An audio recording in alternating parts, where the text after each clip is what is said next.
É com muito prazer que recebemos hoje aqui no programa Fabiola Bernardes, no quadro Mensagens da Alma, a nossa querida Cris Gilgen. Ela é especialista em gerontologia. Tudo bem, Cris? Tudo jóia. Prazer meu estar aqui com você. Prazer imenso recebê-la. A gente vai ter uma boa conversa então hoje. Com certeza. A especialidade de gerontologia, uma especialidade que não sei se todos conhecem, é desde 2005, né, Cris? Por ali, que tem na década do ano 2000. Ensino superior. Isso. Conta para nós um pouco em que consiste a gerontologia. Então, a gerontologia é o estudo, é a ciência que estuda o envelhecimento humano. Como a nossa população também brasileira acompanha o envelhecimento da população mundial, trouxe essa cadeira para o Brasil a partir da década do ano 2000, e desde lá não existe a faculdade, existe as pós-graduações. E hoje estamos sim trabalhando com mestrado, já estamos procurando MBAs, tudo que tratam da cadeira da gerontologia. Então é a ciência que estuda o envelhecimento humano. E qual a diferença? Ela não entra na área da medicina, ela tem uma diferença com a geriatria. Qual seria, Cris? Tem. Geriatria é estudo de doenças, né? Uhum. E gerontologia é ciência que estuda a sociedade. Então, logia, né, é o estudo. Uhum. Geronto é o idoso, é o envelhecimento. Então, o estudo do envelhecimento humano. É bem isso, é diferente do que o médico que trata, o geriatra que trata de doenças do envelhecimento. Perfeito. Então, os cuidados que devemos ter com os idosos.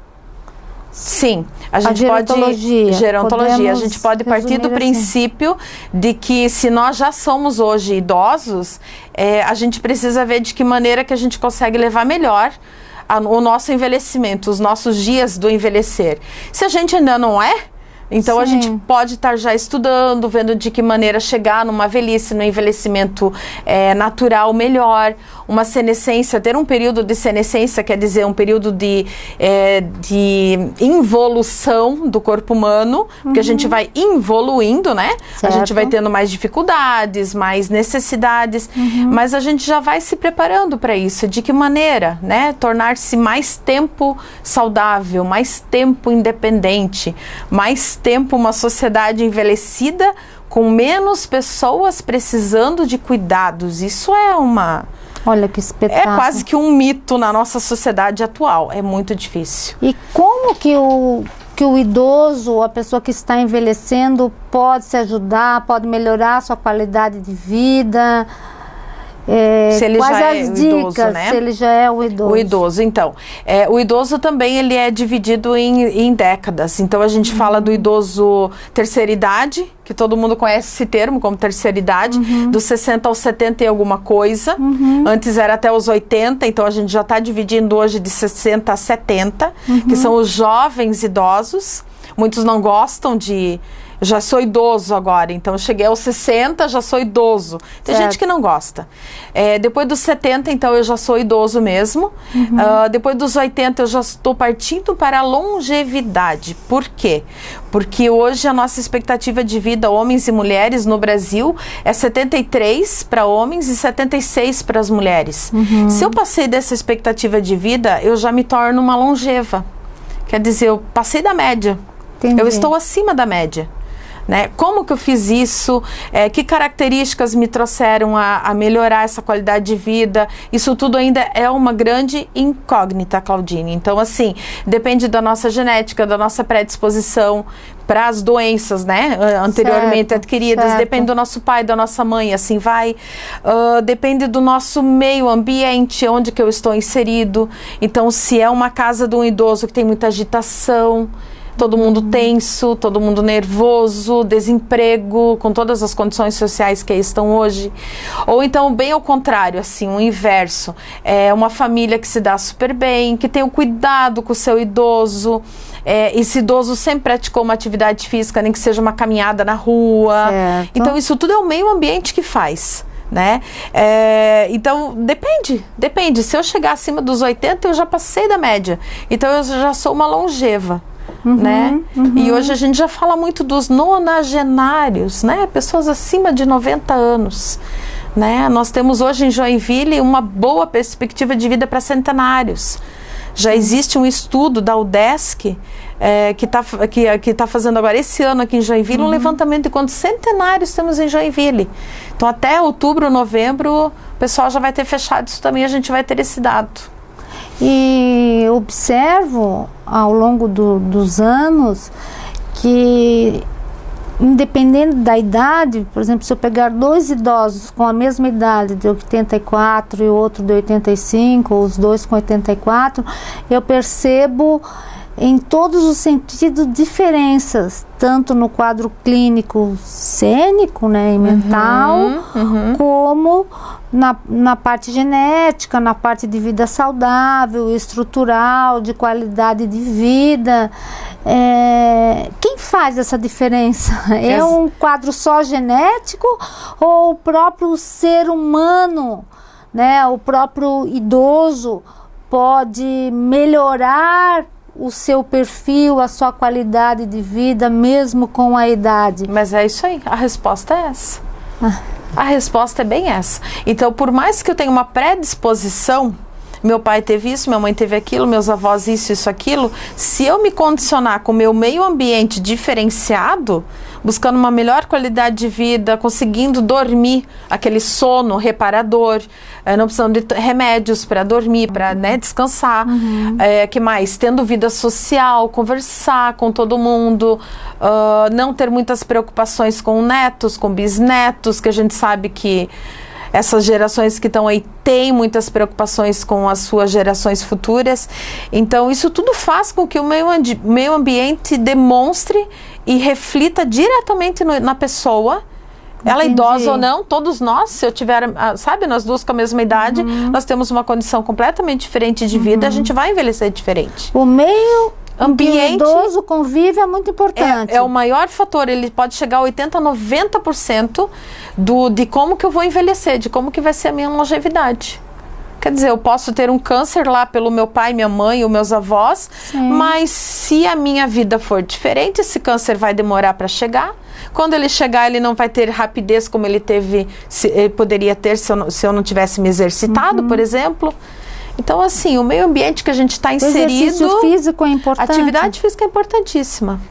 Como eu te comentei... Acima dos 80 também. Sempre. Sempre. Sempre. Cada um na sua limitação. Dentro da possibilidade. Cada um na sua possibilidade. Importante é não estar parado. O corpo foi feito para o movimento. E em termos de raciocínio, discernimento, de manter a mente sempre conecta com a realidade, você indica o quê? Leitura, as vidas, a alimentação influencia? A alimentação, a alimentação ela faz parte de um todo no nosso organismo, né? Mas assim, se a gente for falar das atividades cognitivas, para eliminar ou pelo menos diminuir o risco da senescência, a senescência nada mais é do que o envelhecimento normal do nosso corpo. Então ele vai queimando os neurônios vamos falar assim, uma língua bem acessível, vão se queimando, vão se deteriorando e o nosso organismo não tem condições de repor. Não é que nem uma criança que a cada segundo nascem novos neurônios. Exato. A gente vai diminuindo a atividade cerebral. E com isso, o que acontece? Quanto mais atividade cerebral a gente tiver, menos queima, menos perda a gente vai ter. Então é qualquer atividade. Menos ficar sentado na televisão, só olhando televisão, ou então fazendo a mesma coisa, olhando para a rua, viver, contando na calçada quantas pessoas passam. Isso é muito pouco. O nosso cérebro precisa de uma coisa a mais. É importante então, a gente precisa que o idoso também faça viva, atividades, saia, jogos, sociabilize, faça qualquer atividade que consuma mesmo. Estar interagindo com netos, por exemplo. A gente escuta muito, mas smartphone. Isso não é mais para mim. Né? Internet, isso não é mais para mim. Eu não vou aprender. Sim. O que é um mouse? Eu não sei o que é um mouse. Alguém tem que ir lá junto, mostra, explica, fala 2, 3 vezes, foi. Ter paciência, Pegou. amor e um tempo para se dedicar. A hora que pegar, a hora que entrar não vai ter dificuldade nenhuma, vai estar fazendo. Pode até te perguntar mais de uma vez, porque a criança, uma vez que você explicou, não precisa mais, né? Sim. O adolescente, uma vez, deu. Assim, na nossa idade, 2 vezes, né? De vez em quando o filho difícil, olha para a mãe. Né? Mas já não é assim? Sim. Nos 40 a gente Sim. já começa com dificuldades. Nos 50, Sim, filho, com mostra mais uma certeza. vez para a mãe como é que eu esqueci. Então lá com 70, 80, não tem problema nenhum. Para mais uma vez, explica mais uma vez. Isso faz com que o idoso ele se torne mais ativo na sociedade.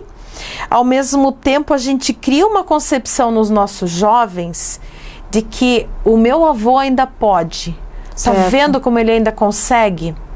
Certo. Meu avô, meu bis, ou seja, quem for meu pai, muitos já têm pais mais idosos, eles ainda conseguem. Viu como ele ainda consegue?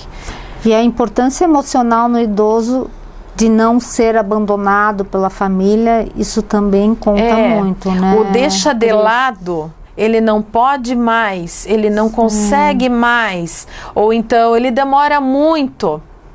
Às vezes você quer levar um idoso para passear, não, deixa ele em casa que ele demora muito para entrar no carro. Sim. Isso é uma cultura brasileira, latino-americana, nem é só no Brasil, a latino-americana, que só faz com que o nosso povo regrida. Certo. O povo que não cuida do seu idoso, da sua geração, ele não tem memória. E se um povo não tem memória, a gente acaba fazendo os mesmos erros que no antepassado já fizeram. A gente não progride. Então, se eu aprender com meu pai o erro que ele teve e eu não repetir, sim, eu consigo com certeza melhorar o meio onde eu estou inserido. E assim a gente vai melhorando a nossa sociedade. Perfeito. Não e dicas de como lidar com o idoso. Nós da sociedade, filhos, familiares. Talvez a primeira palavrinha-chave seria o respeito. Respeito. Pensando assim, agora rápido assim. Respeitar. Cada um no seu tempo. Os limites. Respeitar os limites de cada respeitar. Um, né? Quem sabe essa seria uma palavra inicial para dar todo um encaminhamento de um processo. Porque se eu respeito, eu me coloco no lugar. Certo. Se eu me coloco no lugar do outro, eu vou criar uma empatia. Por que a Claudine está com essa dificuldade? Eu quero entender por que ela está assim. Eu vou me colocar no teu lugar. Se eu me colocar no teu lugar, eu não vou querer ser tratada de uma maneira errada, porque eu estou me colocando no teu lugar, então eu também quero ser bem tratada. Sim. Então, o tal do respeito, talvez depois venha a empatia, quem sabe de que maneira que eu posso então te ajudar, porque o velho ditado de que o que você faz você colhe, eu Sim. vejo isso, não vou dizer todo dia porque eu vou estar mentindo, né? Mas eu vejo isso na minha vida, sabe? Constantemente. E você assim que trabalha bastante nessa área, como é que você vê o tratamento dos filhos com os pais? Se você fosse dar uma nota de 1 a 10, que nota você daria de uma maneira geral? A assim? gente vai falar de joinvilense ou a gente vai falar de... De uma maneira geral. Como de quem eu conheço, vê os assim? filhos? Não. Como é que você vê de uma maneira geral, em estatísticas, como os filhos tratam os pais? Então, assim, em termos de cuidados ou de abandono... Tá tão dividido, tá tão diferente. Eu acho que aí tá fazendo a diferença a educação de cada um. Porque se a gente conversa com classe média alta, muitas pessoas já isolaram o pai ou a mãe com vergonha. Existe isso também. Isso? Não, eu não quero que apareça. Agora debilitou. Demenciou, já não me reconhece mais, eu não quero que ninguém veja. É um tal do esconder. Aí eu volto lá para a década de 60, onde eu escondia as pessoas. Se eu, de repente, claro, não é generalizado, né? Eu preciso dar uma estatística, como está me perguntando. Se de repente eu falar das crianças de hoje, elas aceitam muito bem o idoso, o bisavô, Sim, o cuidam com mais tataravô. carinho, né? Estão olhando para ele isso. com uma ternura, com, sabe, uma coisa. Então, a educação que vem de casa, que vem das escolas, faz toda a diferença. Se eu falar de jovens, dependendo também, sei lá, 15, 16 anos, mãe, tu não sabe de nada, deixa que isso aqui é comigo. Sim. Então, depende da mãe e do pai como que estão encaminhando essas crianças, a educação que estão dando para essa criança. Tá, isso aqui eu não sei, você vai me ensinar. Assim como eu te ensinei a fazer isso, aquilo. Entendi. A gente não tem essa mão de mão dupla, né? Uhum. Eu não tenho esse feedback hoje. Mas é bem difícil, sabe? A sociedade brasileira, ela tá precisando, sim, rever alguns conceitos quanto ao envelhecimento. Ela precisa rever de que maneira que eu estou educando as novas gerações, porque as pessoas não entendem. É que hoje eu tenho saúde, tenho vitalidade, eu tenho tudo a meu favor. Uhum. A hora que eu começar a não ter mais isso a meu favor, eu vou ter a compreensão de que, será que eu estou envelhecendo? Sim. E aí sou eu. O que eu fiz com os meus, os mais velhos, que agora os mais novos não estão fazendo comigo? Então existe essa rede. Se eu conseguir compreender bem, se eu conseguir compreender bem os meus idosos, eu vou estar passando isso para os meus menores. Os meus menores vão ter uma compreensão completamente diferente do envelhecimento. Exatamente. Aí tudo fica mais em paz, mais tranquilo. Abandono, a gente precisa eliminar isso, sabe? Uma sociedade, como já repeti antes, que não reconhece seus idosos, ela não envelhece, ela não matura, ela vai continuar sendo uma sociedade jovem, e a sociedade jovem, ela não tem limites. Exatamente. A sociedade jovem não evolui. A gente precisa avançar. Perfeito, Cris. Deixa um recado, por favor. Um recado que você queira deixar. Então, Joinville, a gente precisa aprender a cuidar dos nossos idosos. Nós temos idosos centenários já na nossa região, que merecem de mais atenção de órgãos públicos. Os idosos estão sendo deixados na saúde, principalmente, de lado. Quando precisam, quando buscam atendimento. As políticas públicas voltadas aos idosos ainda são muito carentes, embora Joinville é um dos municípios, se não é o município, que tem maior atenção ao idoso ainda no nosso estado. Mas mesmo assim carece de muita atenção. Tem vários conselhos municipais que estão aí para tratar sobre as políticas públicas dos idosos, e quando a gente faz um envolvimento ali junto, por exemplo, com o CONDI, que eu vou citar aqui, o Conselho Municipal dos Direitos do Idoso, a gente percebe que só os idosos estão ali envolvidos, e eu, idoso, eu preciso ter entendimento, eu preciso saber um pouquinho mais para conseguir dialogar com quem realmente vai responder por mim. Então, onde estão os jovens? Onde estão os nossos jovens, os nossos adultos para se envolverem na causa do idoso? Porque hoje são eles, amanhã seremos nós. Exatamente, fica o recado. O que fazemos é o que colhemos. É importante sempre ter em mente que todo filho será pai do seu próprio pai um dia. E todo pai será cuidado por seu filho um dia. Então, vamos colocar muito amor, muito respeito, muita dedicação e estar sempre presente ao lado de quem nos amou, nos ama e vai nos amar sempre, porque pai e mãe são insubstituíveis. Eu agradeço a tua presença, Cris. Conversei agora com a Cris, gerontóloga. Foi um prazer. Mensagens da Alma agradece a tua presença. Muito obrigada e tenho certeza que você vai ajudar muitas pessoas com a sua entrevista. Obrigada.